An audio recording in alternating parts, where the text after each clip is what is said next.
natin. Dali. Nay? Nay? Lola. Ay, Cynthia.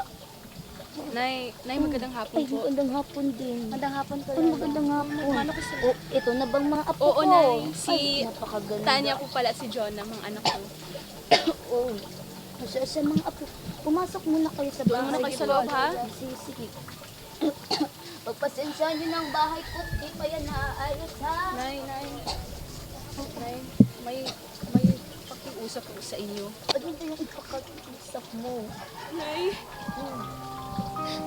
hirap na po ako. Nay, hindi ko na po kayo isususo ng mga bata. Simula na iniwan na kami ni Rodel. Nagkagulo-gulo ng lahat. Hindi ko na kaya. Napapabayaan ko na yung mga bata. Nay, tulungan niyo po ako, Nay. Ay, naku, bata ka. Di ba nga kabiling-bilinan ko sa'yo, nagdalaga ka pa. Huwag ka munang mag-asawa, anak. Magtamang panahon dyan. Pero anong ginawa mo? Sinuway mo ako. Ano na pala mo ngayon? At saka, hindi ka lang isang beses nag-asawa. Inulit mo pa. Nabigo ka na nga sa una. Nabigo ka pa rin sa pangalawa. Ay, naku, bata. Nay, pwede po bang iwan ko sa inyo ang dalawa kong anak? Nay, sige na, Nay. Ano ka mo? Iiwan mo yung dalawang apo ko. Oo, Nay. Alam mo namang paglalabada lang ang Nay, nakikita. huwag po kayo mag-alala. Maghahanap po ako ng trabaho. Nay, pagdadalhan po ko ng mga pera, pati na rin po yung mga bata para po sa pag-aaral nila. Nay, sige na, Nay. O, siya. Ano pa ba ang magagawa ko? Sige, halala, sabihan. Salamat, Nay. Sige. Sabihin, Nay, bakit ganito? Magtatrabaho ako para sa inyo. Nay, paano na kami? Iwan mo ba kami dito? Anak, para rin to sa inyo. Para po sa pag-aaral ninyo. Para maipagpatuloy niyo yung pag-aaral. Nay, hindi po yan pwede. Nay, paano na po kami? Sige na, anak. Magpakabait kayo dito, ha? Huwag niyo painitin ang ulo ni Lola. Nay, aalis na ako, Nay. Nay, Sige, Cynthia. Sige. Uy, Manang Sena! Magsisimula ng laro! Tara na! Oo, teka muna. May tatapusin lang ako. Lola, alis na po kami. Alis na kami. O, siya. Mabuti naman nandito na kayo mga apo. O, itong mga labhan nyo. Pagkatapos yung labhan yan, linisan yung buong bahay. Pagkatapos nung linisan ang buong bahay, magsaing kayo para sa tanghalian. Naiintindihan nyo ba yun mga apo? Lola, may pasok po kami ni Jonah ngayon. Tsaka nakabihis na po kami. Lola, sayang naman to. Problema ba yun? E di magbihis kayo pang bahay. Dito lang kayo. Huwag kayong aalis. Bukas na lang kayo pumasok. May mga projects pa ako. Kailangan nyo matapos ngayon. Sige na, bukas na lang. Makinig na tayo kay Lola. Wala kang kasamang papasok sa eskwelahan. Sige na, iakit mo na to doon. Sige na. Teka, Mare. Parang napapansin ko matagal na yung ubo mo, ha? Kung ako sa'yo, magpatingin ka na kayo. Baka bukas mamamatay ka na yan. Hoy, matagal pa tong buhay ko. Huwag kayong maniwala dyan sa patay-patay.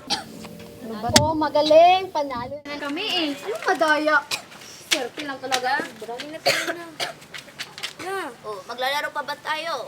Siyempre naman, talo kaya ako. Tumahimik ka na. Naglalaro ako dito, baka malasin na naman tayo. Tumahimik ka. Tong Eats! Yan, panalo na naman ako. Ay, naku, pag malas ka naman, halika dito. Kauwi na nga tayo. Ano ba? Laro pa tayo! Nga pala ang mga apo ko. Sila na ba yung mga anak ni Oo, yung mga pamangkin mo, si Tanya at si Jonah. Ang lalaki na nila, Naya. O mga apo, hindi ba kayo babati sa tiya nyo? Pasensya mo, mahiyain talaga. Sige. Nay, naparito po kayo. O siya nga pala, alik dito. Oh. Naparito ako kasi gusto ko sana ihabilin yung mga apo ko na siya namang pamangkin mo sa pangangalaga mo. Eh, alam mo namang matanda na ako at kulang yung pensyong natatanggap ko. Ayos lang po yun, Inay. Makakaasa po kayong mapapangalagaan po ang dalawa. Huwag na ho kayo mag-alala sa kanila, ako na pong bahala. Mabuti naman narinig ko yan sa'yo, anak. Inaasahan kong gagawin mong lahat para lang matustusan ang pangangailangan ng mga apong kuya. Opo, Nay. O, Naihiling ko sige, po. sige. Maraming salamat, anak. Sige po. O, siya. Hindi na ako magtatagal. Kailangan ko Sige na po. umalis. Sige po, Nay.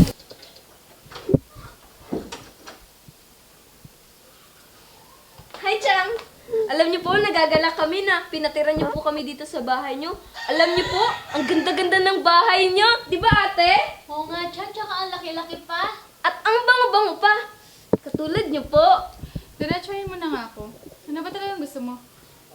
Chang, total po, magtatapos na rin po ako sa sekundarya. Pwede po bang humingi ng perang pambili sapatos? May napili na po ako. Malapit po dun sa palengke. Umupo ka. May sasabihin ako. Magkakalinawan lang tayong tatlo. Pagpasensya nyo na. Pero, hindi na kayo makakapagpatuloy pa ng inyong pag-aaral. Wala na kayong perang pantustos pa para sa pag-aaral ninyo. Kaya huwag kayong magreklamo. Eh, Chang, paano po yung pinapadalang pera ni Inay? Walang pinapadalang pera ang iyong ina. Pero paano na po yun ngayon, Chang? Magtatapos na nga po kami tapos Hindi na nga kayo tutuloy. Naiintindi mo ba ako? Chang naman. Nga pala. Dahil nandito na rin kayo mismo sa pamamahay ko, lahat ng gusto ko ang masusunod. Nagkakaintindihan ba tayo? Opo, Chang. Mabuti. Nandyan lang ang kwarto ninyo. Mag-ayos kayo at matutulog ako. Ate, kailan ba tayo ulit mag-aaral? John, nasa ka na yan. Pinoproblema ko pa nga kung paano natin makontak si Inay. Gusto ko nung mag-aral. John na naman, tingnan mo nga to sitwasyon natin dito kay Chang. Nahihirapan na nga tayo, tapos yan pang inaatupag mo. Yun na nga, ate. Parati na lang tayong pinagagalitan. Ano naman yung ginagawa ninyo, ha? Puro na lang kayo salita. Ayusin nyo nga yung mga... Ano ba? Aray! Ayusin mo kasi! Ito, oh! Yan! Tingnan mo nga! Ang tatangan ninyo para wala kayong pinag-aralan! Umayos ka! Opo. Yan o, yan. Ito o, ang gulo-gulo. Aray na naman! Ano Hindi ba? ko Ang naman po tapos na sinasadya. Ayusin mo kasi! Opo! Sandali lang po. Pasensya John, na ilagay po. mo Hindi yan ko dyan. naman po sinasadya. Ayusin mo kasi kung magano ka. Opo. Ba yan? Tanga-tanga mo ito o. Lagay mo yan! Pinabili ko po kanina. Ito po. Ano nangyari dito sa sita ko? Bakit latang-lata na to? Pasensya, hindi naman po sinasadya ng tao eh. Pasensya na po talaga. Sa susunod kasi, ayusin niya magtinda. Yan, ikaw nakita mo na ginawa mo? Tingnan mo! Tingin mo ba, balik pa ba yung customer na yon? Hindi ko naman po sinasadya. Halika dito, halika dito. Hindi ko sinasadya. Ayan ang bangis sa'yo, ha? Ano ba? Ang tanga-tanga mo! Alam mo kayong dalawa kayo, kung ayaw nyo magtanda, huwag na kayong bumalik pa dito! Ano po, hindi ko na mababalik. Hindi mo na yun uulitin. Dahil sa oras na naulit mo ngayon, papatayin ko na kayo! Tingnan mo ko!